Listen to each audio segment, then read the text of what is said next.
Bismillahirrahmanirrahim. Assalamu alaikum. Welcome to Newsroom. I'm your host, Khalid. Today is the 10th of January 2024, and these are the stories that we will try to decipher during the course of the show. We'll begin, ladies and gentlemen, with the Tehreek-e-Taliban Pakistan that has claimed responsibility for another attack, this time on a checkpost in Jauhar. We all remember what happened on the police escort for the polio workers that happened in Bajod a couple of days back, and this is another attack that the TTP has claimed. When it comes to the Tehreek-e-Taliban Pakistan, it has tried to destabilize Pakistan, not since now or since the last few weeks or months, although it has intensified those operations against Pakistan. But these operations to destabilize Pakistan have been going on since quite a number of years. Our security agencies have waged many important wars against elements such as the TTP and have succeeded. Nevertheless, since the last 1 year or so, they have re-emerged, and this time from our neighborhood country of Afghanistan, infiltrating through the borders and entering Pakistan and trying to create havoc one way or the other. Despite the fact that JUIF leader Rehman is in Kabul as we speak, incidents such as these do put a damper on not only efforts to stabilize relations between Afghanistan and Pakistan, but also to make Afghanistan understand that what it is doing, despite the fact that it does not say that it is allowing the TTP or other such elements such as the ISIK or other sub groups of the TTP to create havoc in Pakistan and in other countries as well. The fact remains that it is the responsibility of the Afghan interim government to do the needful. This is going to be our first segment. Our second story, ladies and gentlemen, concerns the Israel-Palestine conflict. Now, this conflict has entered its 95th day as we speak. In fact, the 96th day as we speak. The number of casualties have surpassed 23,350, and the number of injured is more than 57,000. And a majority of those are children, a majority of those are women, a majority of those are elderly, those who have no intention whatsoever to create havoc or destabilize any other person or kill any other person. But in fact, it is Israel and its barbaric tactics that have led to this number of casualties since the 7th of October this year. 96 days have passed, and it doesn't seem as if they want to stop anytime soon. This said, the United Nations General Assembly session is underway definitely to talk about other things related to this incident that are happening in the Red Sea. Also, Anthony Blinken has met with the Palestinian authorities head and Mahmoud Abbas, and of course he has relayed the talks that were held between him and Anthony Blinken to the Israeli side as well. Will there be any progress as far as some kind of ceasefire or a truce or talks is concerned? Only time will tell, but it doesn't seem as Israel is anytime ready to stop or to even put a pause as far as these massacres are concerned. This is more we'll be discussing in our second story. Our third story, ladies and gentlemen, concerns the first Global Health Security Summit that has begun in Islamabad today. The summit aims to ensure pandemic preparedness and response for countries such as Pakistan. Our Prime Minister Anwarullah Kakar Sahab was there today. So were other people. Our caretaker Foreign Minister was also there. So were representatives from other important regional countries as well. Our Prime Minister called for a global framework during emergencies and international collaboration that is must for health emergencies. This is going to be our third story. Finally, we are going to discuss the fact that a lot of people, although they want to migrate to greener pastures, but when they take routes that are unlawful, result in most of the time their deaths. Over 6,600 people have vanished trying to reach Spain last year, that is in 2023. This includes 384 children.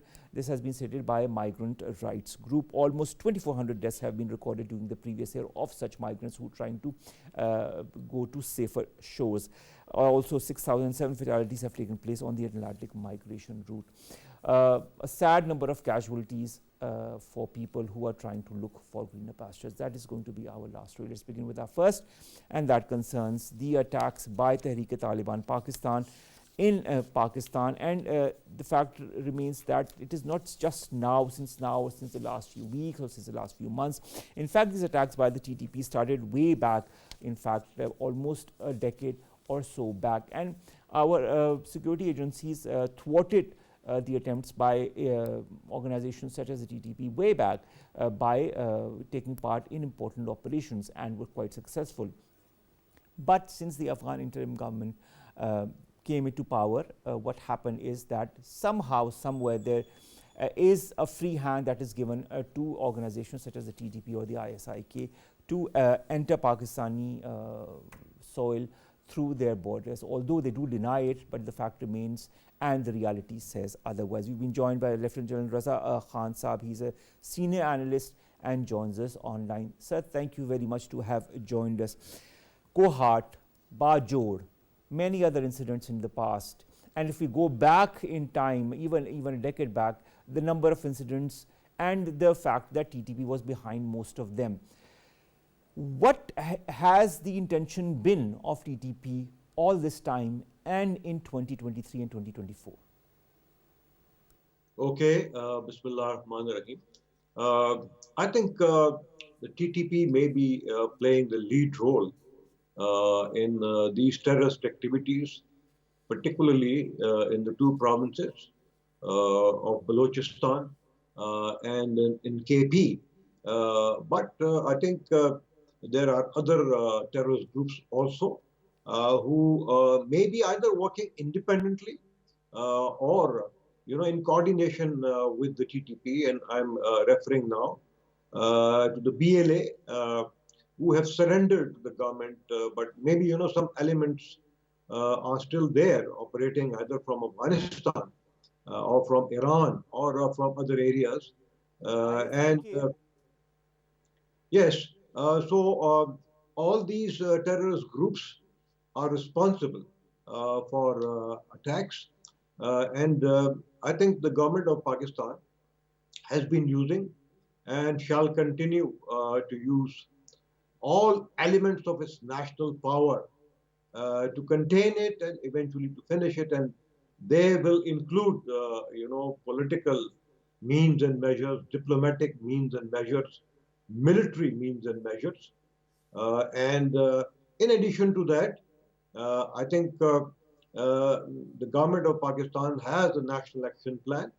It has the provincial action plans, which again are not as developed as they should be, but nonetheless they are there.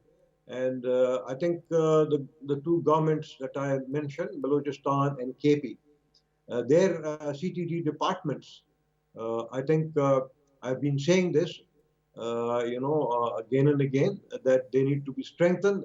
They need to be given more finances. Their training needs to be improved. They need to be equipped with at least, as sophisticated equipment as are there with these terrorist groups. There is the role of the social society, the role of the people of Pakistan. And then it has the role of China, which can actually apply pressures, economic pressures in particular, on the government of Pakistan, on the government of Afghanistan, because it is undertaking major economic development projects in Afghanistan. And I think we need to continue our efforts. The lead agencies in counter-terrorism here in Pakistan are, I think, both the Ministry of Interior as well as the Ministry of Defense. But I think their domains needs to be clarified a bit more. And when we see, that there are attacks coming in on weak areas like police checkposts, so clearly that comes under the domain of the Ministry of Interior and also the provinces themselves, because after the 18th Amendment, law and order inside, the areas which are the urban areas is essentially the responsibilities of the LEAs, both provincial as well as federal. And close to the border, of course, it is the Ministry of Defense. And we have, there has to be a lot of coordination amongst both these ministries. And I Understood. think, Raza Mohammed Khan Sahab, I'd like to understand another thing. You said there needs to be effort on the government level as well. There have been a lot of efforts, and you know that very well. There have been delegations that have gone to the Afghan interim government, have discussed the issue of infiltration of terrorist elements, which of course they have always denied. Even now they have denied. There is the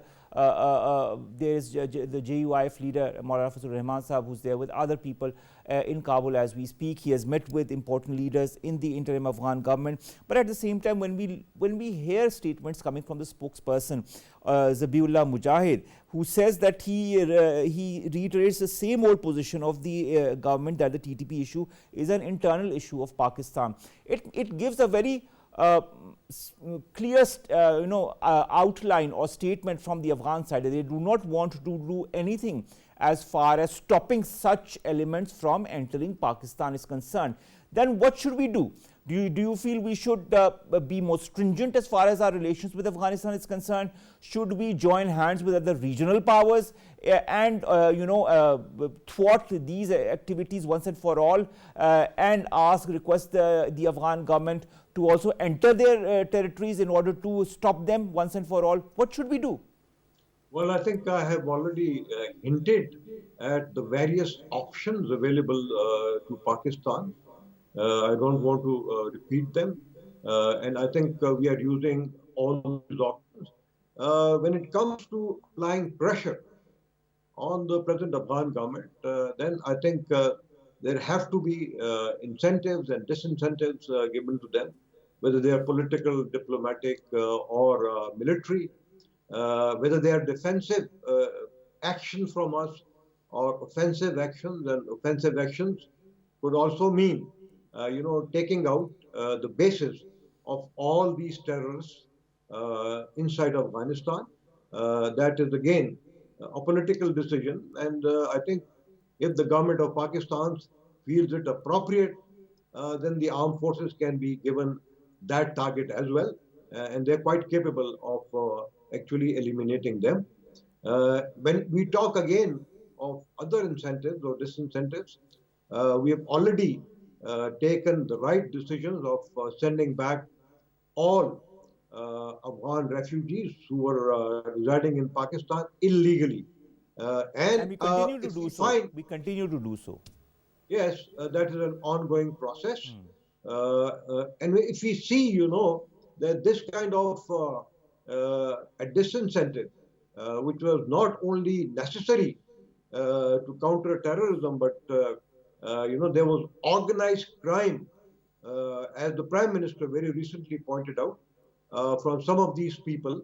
And thirdly, I think we could no more take the burden of these people.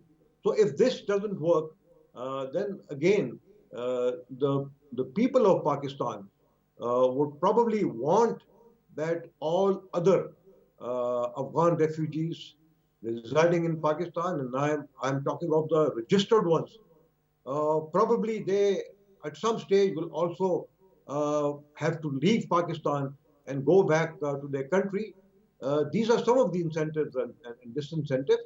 The diplomatic efforts need to continue. I do not understand what was the purpose of the government of Pakistan to invite somebody outside the government for some kind of discussions or whatever you Okay, may call it. Raza Khan Sahab, I'd like to understand something. Our government has also officially gone on many different visits in the past to highlight the involvement of TTP and other elements in destabilizing Pakistan. We have ample proof in different incidents that have happened in Pakistan in the last few months of the presence of Afghan nationals who have come from Afghanistan and those who are related to the TTP. If the Afghan interim government does not want to listen to the perspective of these different delegations, and I'm not talking of just one or two, there have many a times in the past that different delegations have gone to the Afghan side and have reiterated Pakistan's stance very clearly. What should be done now? Whose language will the Afghan interim government understand? Will it be the language of the United States? Will it be that of the OIC? Will it be that of China? Will it be that of Iran or any other country or any other power? What kind of tactic needs to be now put into effect? Okay, so probably there is no clear-cut answer to this question, but I think there could be a very short answer, and that is all of them together. Uh, they should, and in fact, they have been doing this together, and they should continue to do that. The interaction with the interim Afghan government needs to be at the highest possible level. I have been saying this, again and again, and it because there are multiple centers of power in Afghanistan. I think we need to contact them simultaneously, and whether it is their Ministry of Defense, their Ministry of Interior, their Ministry of Religious Affairs, of course, their Supreme Leader, all of them needs to be, contacted again by us also at the highest possible level, and this needs to continue. And I think there is a change in the attitude which the people of Pakistan and the government of Pakistan has recently seen. And one example of that were an unknown number of TTP members, which the government of Afghanistan said that they have been imprisoned. So that is one. Again, greater cooperation and coordination between the two governments on protecting and monitoring the fence between the two countries is another area of concern and cooperation. Again, our efforts, to continue our fencing effort on the Pak-Iran border is very important.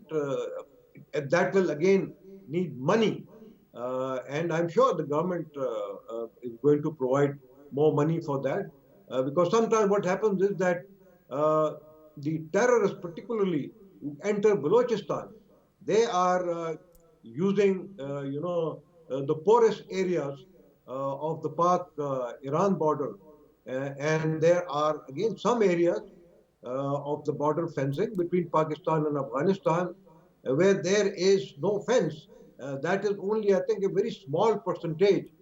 But I think it is not possible to lay out a fence in that area because that is highly mountainous areas, and that is covered only by observation and by fire. So again, there could be more coordination between the two governments in that area as well. All right, Raza Muhammad Khan Sahib, if you remember well, some time back, one of the leaders of the Tehrik-e-Taliban in Afghanistan had openly declared that if you attempt any malicious activity against the people, it is against the religion. And it is not, I do not condone it in whichever way possible. The fact is that despite that statement, the TTP continued in the same way as they had been doing since quite some time. Also, do you feel that the current caretaker Afghan government is maybe not strong enough to cater to such elements, or is there some alliance that is so strong that they let such activities go on the side without any reaction whatsoever? Well, I think you are referring to the fatwa or edict by the Supreme Leader of Afghanistan, who had said that any activity or any terrorist activity outside Afghanistan or carried out outside Afghanistan is not jihad. So I think that needs to apply to everyone who is residing and living in Afghanistan, and that includes the TTP, the BLA, the BLP, and ISIS-K, all others. They need to actually seriously follow this and implement this edict by itself, which was, I think, the right thing to do by the Afghan Supreme Leader. And we hope that it is done. We need to keep reminding them again and again about this. And what was the second question? I was saying that do you feel that the caretaker Afghan government is either weak to not deal with the elements such as the TTP or the ISIK, or B, in connivance with such terror organizations, and therefore they are letting them do whatever they want to do? I think when it comes to their attitude towards TTP, then I think probably they do not have a strong will to either arrest them all or to deport them to Pakistan, because they believe that they help them in their fighting against NATO, ISAF, and I think some of them may even be part of their government at lower level. But So Raza those Muhammad are Khan the sir, what I'm trying to understand is, all right, they don't want to them to surrender to I Pakistan, talked but at about the least will. No, incarcerate I'm them, talking at about the least capacity put them those in coming jail, back. at least stop those activities. All right, so you are talking of two things. One is the will of the Afghan government, and I have made that clear. The other is the capacity.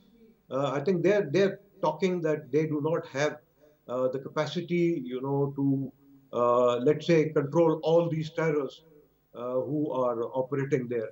I think that is incorrect. I think they have the capacity, and wherever needed, they have shown their capacity as well.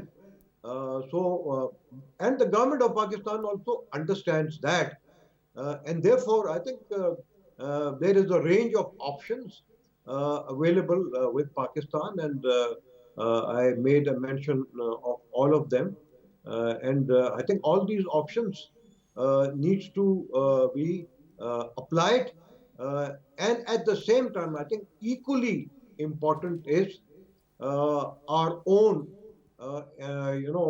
efforts of the national action plan, the provincial action plans, the counterterrorism department's role, also carrying out immediately after every terrorist attack. There has to be our own security audit. All the weaknesses must be pointed out, and they must be addressed as soon as possible. Again, both at the provincial as well as the federal level, and more meetings of the apex committee on counter-terrorism at the provincial and also at the federal level needs to be carried out, so that this menace is faced squarely and Raza Muhammad eliminated Khan as Sahab, soon as I'd like your attention on 2 points. Do you feel the Doha agreement is more or less down the drain? A. B. If you remember Amir Muttaqi, the interim foreign minister of Afghanistan, who had said in his very first statement to the media that the Afghan soil will not be used against any other neighboring country. And of course, time has shown everybody that in fact the exact opposite has happened since then. If they are not respecting the Doha agreement, if they are not respecting their relations with neighborhood countries, then do you feel that countries such as the US or the EU or others need to exert the necessary pressure? A, they are not even accepting the basic conditionalities that had been put forward by the West as far as accepting them as a government is concerned. Now that they are not even doing that, at least will the US or the other countries in the West, if they do get out of other conflicts that they are involved in, put or exert pressure on Afghanistan directly or indirectly? Or do you feel this is also not a possibility?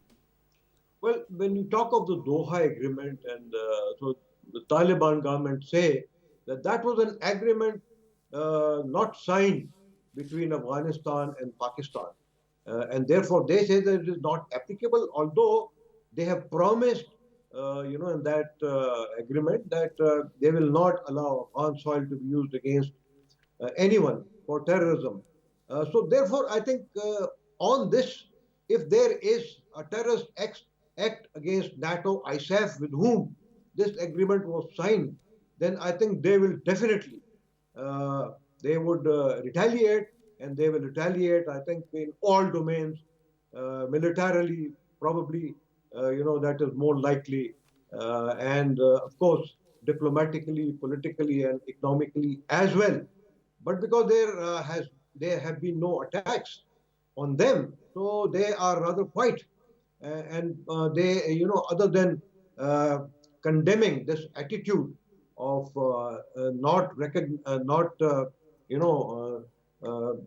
adhering to this Doha agreement.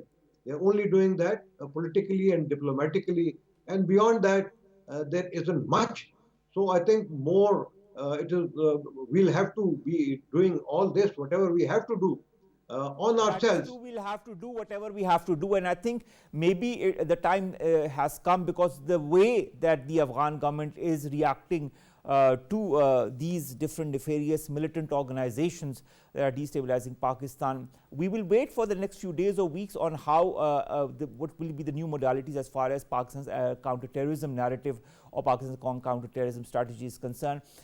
But I don't think that our armed forces or our government will just stay put without doing anything, looking at the reality of what Afghanistan is involved in. Thank you very much, Raza Muhammad Khan Sahab, to have joined us and to have talked to us about this important element of Pakistan's security apparatus, that is the involvement of Afghanistan because of the incursion of terrorist outfits through the Afghan border into Pakistan. Our second story concerns day 96 of the Israel-Palestine conflict. We've been joined in the studios by Jauhar Saleem, former Foreign Secretary. Jauhar Sahab, thank you very much to have joined us. Jauhar Sahab, many questions for you. Israel must stop taking steps. I'm beginning with the quote. Israel must stop taking steps that undercut Palestinians' ability to govern themselves effectively. This is a statement, quote unquote, by Anthony Blinken, and he said that on Tuesday. He also pushed on the importance of progress towards a two-state solution. A two-state solution that, I mean, if you look at the current scenario, doesn't seem like a possibility, or is it? Well, this is the fifth visit of Secretary Blinken to the region, to Gaza, during this conflict. And this time around, he's planning to visit 9 countries. He's already visited, I think, 6 or 7, including Israel. Secretary Blinken's objectives include, number one, to ensure that this conflict does not spill over. It does not expand. I think in that objective, the Americans have been fairly successful so far. The second objective was that the conduct of Israel within Gaza, where we see a massacre, 23,000 killings, and the situation there is literally it's besieged. No water, no energy, no food, and medicine, no healthcare.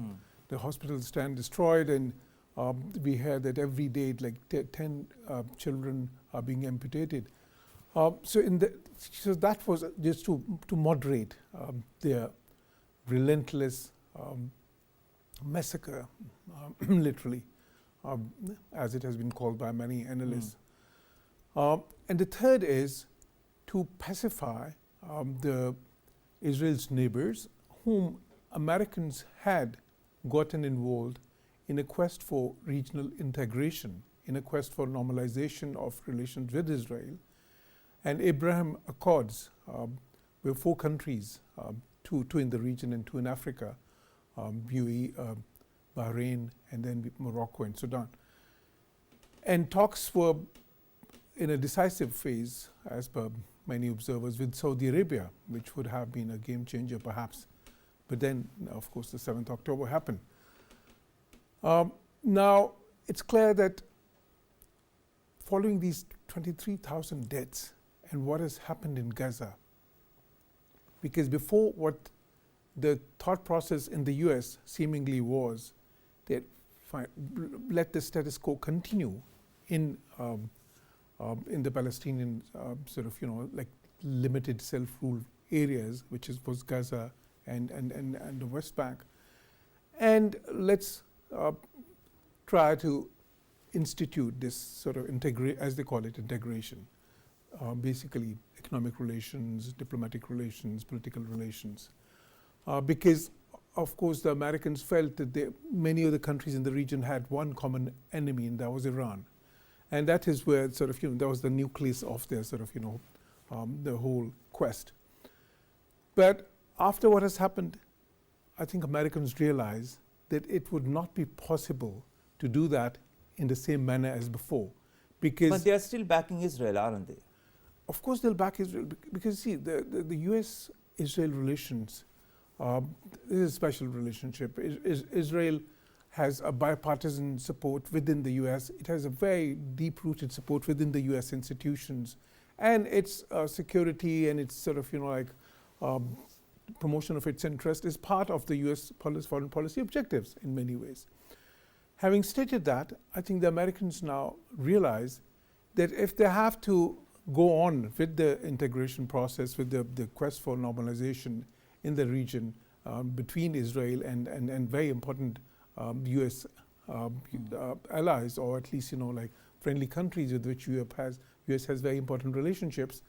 If that has to be done, then this peace process would have to be restarted, and the idea of a two-state solution, at least it has to be re-examined, perhaps in a more diluted way than originally conceived. So that is why we see more and more statements coming from the US Secretary of State and other American senior officials about that. All right, I'd like to, my second question is twofold. The first being the Israeli side's comment. Netanyahu says he has no interest in reviving negotiations towards a Palestinian state, and also calls for a post-war plan that was outlined by the defense minister. We've discussed that in the past as well. Israel also says it has largely achieved military control over northern Gaza, and that operations are focusing further south. At the same time, Anthony Blinken met with Mahmoud Abbas, and Mahmoud Abbas has now left for Jordan, where he's going to meet with the King of Jordan as well as Mr. Sisi, who is the Egyptian leader. Where is all of this leading? On the one hand, you've got Israel that is adamant that it does not believe in anything. On the other hand, you've got the US that is in talks with the Palestinian Authority, that is in talks with Jordan and Egypt. Can some kind of diplomatic concoction reap the benefits for the Palestinians? First of all, in diplomacy, this posturing is very usual. Like the countries, they come up with a maximalist position, and they sometimes stick to that until some back channel diplomacy or sort of negotiations produce some sort of position which is acceptable to different parties. Here as well, what Israel is saying is their maximalist position. I think they'll have to be a little more flexible, given what is happening and given what the world, how the world sees the conflict now, and given the pressure now, more and more pressure from not just the Muslim countries, but also from the European allies of the US, EU, and the US itself. The pressure is increasing. Then again, we know what is happening in ICJ, the process which starts tomorrow. But regardless of the technicalities of that process, the fact is that it will put more pressure on Israel. So I think, but with Netanyahu, the thing is, first of all, he is besieged himself politically. Within Israel, he had this very sort of, always the persona of a very strong leader who can provide security to his people on their terms. Now, that has not happened lately. That whole facade has been sort of, like in some ways it has been punctured because, the October 7th attack showed the lack of capacity to what he used to call defending his people. But now, having said that, the opposition in Israel has even more extreme positions than he professes. For instance, some of them, which are part of his cabinet now. What we have in Israel now is a war cabinet, and he's heading that. But other opposition parties are members of that. Now, for example, the National Unity Party, Gantz party, that like they have a more extremist position. Then there are other parties which are more religious in their sort of ideology, and they've been also calling either displacement of Palestinians or sort of expanding settlements again into Gaza, or just reoccupying Gaza. These are the extremists. Now, what Netanyahu is saying is, no, we have to destroy Hamas' ability. We have to ensure the end of their whatever power they had there, and then we have to bring a substitute arrangement there. Now, there are various ideas as to what could be that arrangement. He's talking about the local self-rule in terms of picking some sort of people who are opposed to Hamas within the local community and then giving them power. There was also talk of involving PLA, and that is why Mahmoud Abbas is being sort of brought into the ambit of these dialogues. And there's also talk of a multinational peacekeeping force there. So there are different ideas on the table. But at the end of the day, what happens there will not just be sort of, it will have to be some sort of a hybrid in terms of what the Israelis are saying and in terms of what the Americans are saying. But will the Israeli side succeed in getting part of Gaza? This is the game plan as far as Israel is concerned, to occupy Gaza, or at least one part of Gaza, and then install their settlers over there. This is what they have been saying all along: displacement of Palestinians from Gaza, and this is what their ministers continue to talk about. You mentioned the International Court of Justice. Now, tomorrow and the day after tomorrow are important days, because these are the 2 days when in The Hague they are going to listen to this, the South Africa that has brought this case against Israel. Both South Africa and Israel are signatories to the 1948 Genocide Convention, which gives the ICJ the jurisdiction to rule on disputes over the treaty. We've got more and more countries that are now siding with South Africa. We've also got Pakistan, Namibia, Maldives, who have joined the list of countries who are expressing support for this genocide case. What will happen if, for example, the ICJ rules in favor of South Africa? Is this judgment going to be more symbolic in nature? And if so, will it have any effect on the global the narrative that is being developed vis-a-vis this conflict? Now, first of all, we have to see what is South Africa's case. What they're basically saying is that Israel has committed acts and omissions which are genocidal in nature. That is the case. And what they're asking, what they've requested the court is that for an interim order for suspension of the operations in Gaza. That is what they're asking at this point in time. So what happens is, on like Thursday first, the South Africans, their legal experts, they present their case. They've already presented an 84-page written document. But once they present a gist of their case, then the next day the Israelis, and they are, by the way, Israelis are sending a strong legal team there. Yes. There was some There's a huge list of that legal team that is going there. Exactly. There was some speculation whether Israel will join the process or not. They've decided to join the process because they are signatories to they are bound to Genocide Convention, as you said. So both the sides are going to present their case. Now, it's hard to see what what happens, but I think what is most likely is, first of all, it would take weeks and weeks before the court comes up with some sort of an interim judgment. Even the eventual judgment might even take much longer. So I don't really see an interim order that South Africa is asking for coming very soon. Now, in the meantime, what will happen in Gaza? In the meantime, Israel has some of their objectives. They claim that they have killed 8,000 of Hamas fighters. They're practically in occupation of most of Gaza now. And what they need now is probably some more weeks, to sort of, and that type of sort of broad-based resistance.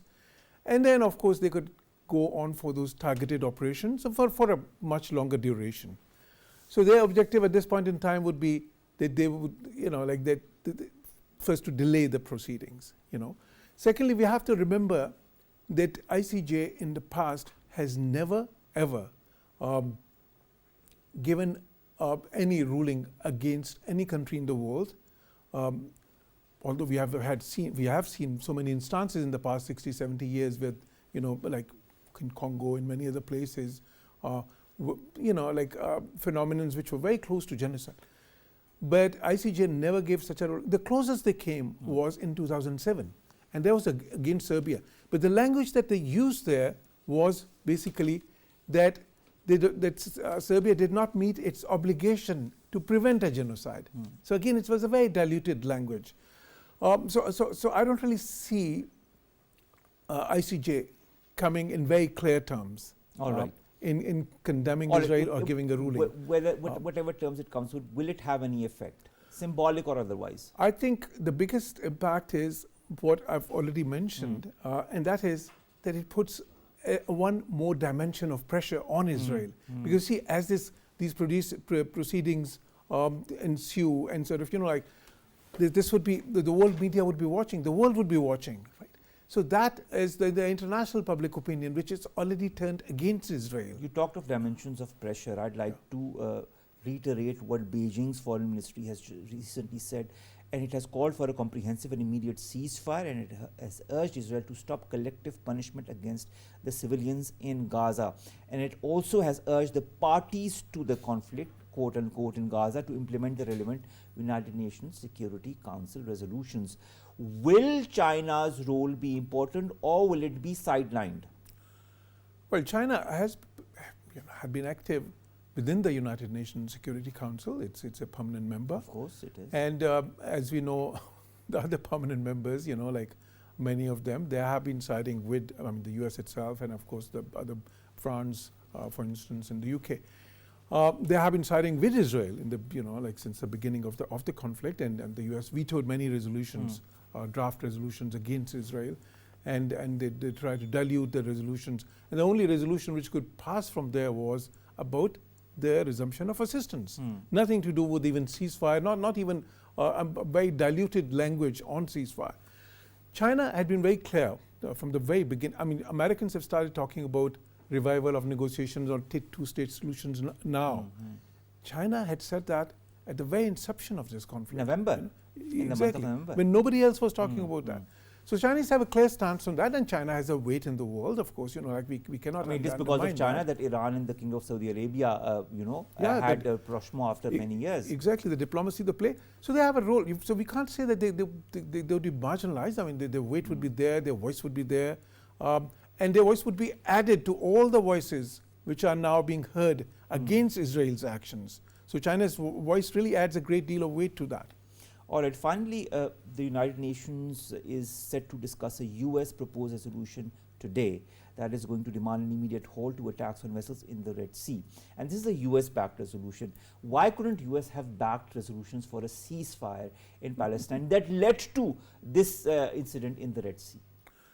Well, we all know why, of course. But I find that very strange, that they are US-backed resolutions that are being passed in the United Nations to end issues in the Red Sea, issues that have been created in the very beginning by what has happened in Palestine, which has been vetoed by the US. So, it's a very strange kind of a circle, vicious circle that we are moving in. Yeah, but let me say, if I have to, for example, if I had to sort of, I present the US perspective on that, I know what they would say if you would have to sort of listen that from US policymakers or US sort of officials. They would have said, look, these attacks that happened on October 7, for Israel, that was like 9/11, and they had the right to defend themselves, and then they started a military action.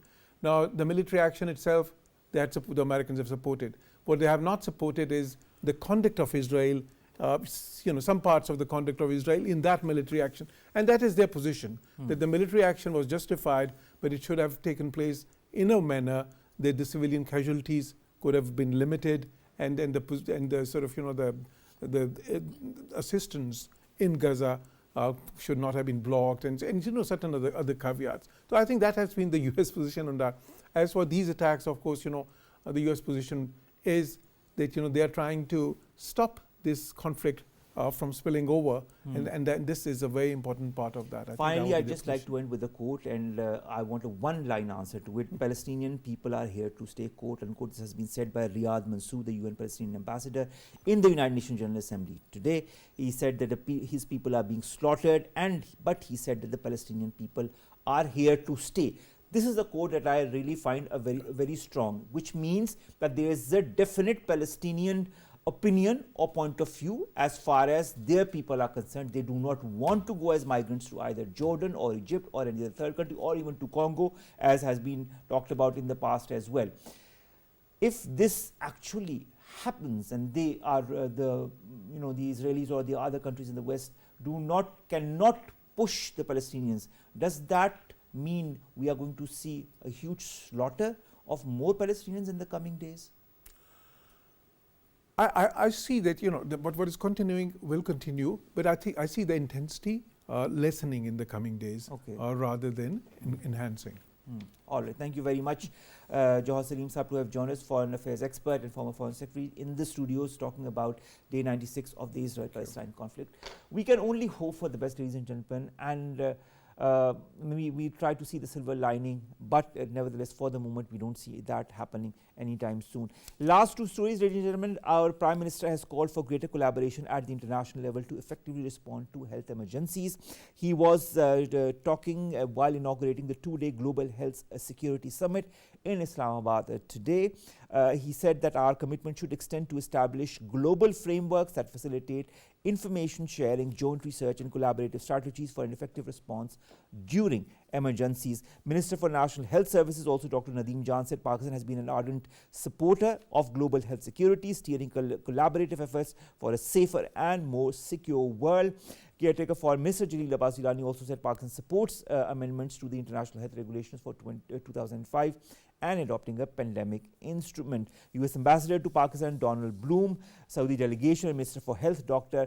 Hani Jotkar, head of delegation from Afghanistan Dr. Kalandar Ibad, and head of Kyrgyzstan delegation Dr. Aleem Kadir, leader of Turkish delegation, and the head of delegation from Tajikistan Mohsin Ghafoor were also part of this August gathering that talked about health. And I think it is very important, and Pakistan needs to be lauded for this summit that is being held in Islamabad as we speak. Finally, I'd like to end with migrations and a report that says at least 6,618 migrants have died or disappeared while trying to reach Spain by sea last year, that is 2023, when record numbers headed for the Canary Islands.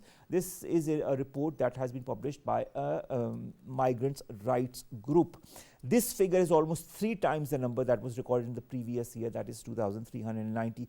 This total of this number of 2023 includes 384 children, and the mass majority of fatalities, 6,007, has taken place on the Atlantic migration route. The fact is that a lot of people try to go for greener pastures or better pastures. They feel that this is the way that they could lead a better life. But when you use mechanisms that are unlawful or not normal, most of the times end in situations such as these. It is a very despicable situation. It is a very sad situation when we see the number of casualties that have have been reported by this organization. But this is something that has been going on, and I hope that people will, better understanding will prevail amongst the people to take better decisions as far as migration is concerned and the mechanism or the modalities that they employ. With that, we come to an end of today's newsroom. We'll see you inshallah tomorrow for news story segments that pertain to us, you and Pakistan. Take care. Allah Hafiz.